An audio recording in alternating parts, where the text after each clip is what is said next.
Meanwhile, critics are pointing out the ICC ignores human rights abuses from some of the world's most genocidal leaders, including China, Iran, and Syria.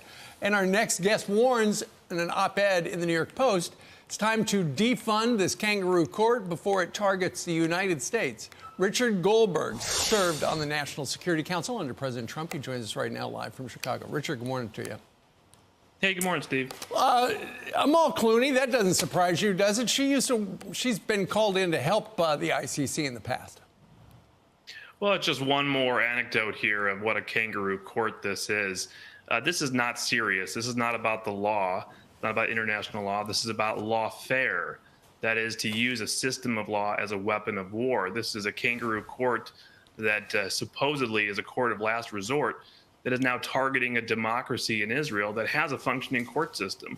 And by the way, is not a member of the ICC itself, this International Criminal Court. They never signed the treaty that makes you subject to their rules. And so if you're a democracy, you have a functioning court system, you have various ways of holding yourself accountable, just like we do in the United States. You're not supposed to be subject to their jurisdiction. So what have they done? They've gone and interviewed Hamas. They've gone and interviewed Hamas allies in Gaza and said, oh, we have the evidence now. We can indict Israeli prime minister, the defense minister. It's hogwash. But guess what? It's serious business because it's not just Israel today. As you just said, Steve, it's the United States tomorrow. There is an active investigation by the ICC into American soldiers for alleged war crimes in Afghanistan. So if we want to stand by and watch this supranational court, this kangaroo court, start walking indictments against democracies that aren't even members of the court, we're going to be next. Yeah, you never know. Now, as you pointed out, we are not members of the ICC, and neither is Israel. They currently have a budget a little north of $200 million. And Richard, their biggest donors are Japan, Germany, the United Kingdom, and France. And I haven't heard much from any of them regarding these indictments. But you have a plan to essentially use the financial systems of the United States to put the squeeze on them. That's right. I mean, remember, President Trump actually did issue an executive order to threaten sanctions against the officials at the ICC. As at the time, I mean, 4 years ago now, we're looking at this type of action, either targeting Israel or the United States. And they did back off. Now, President Biden withdrew that executive order.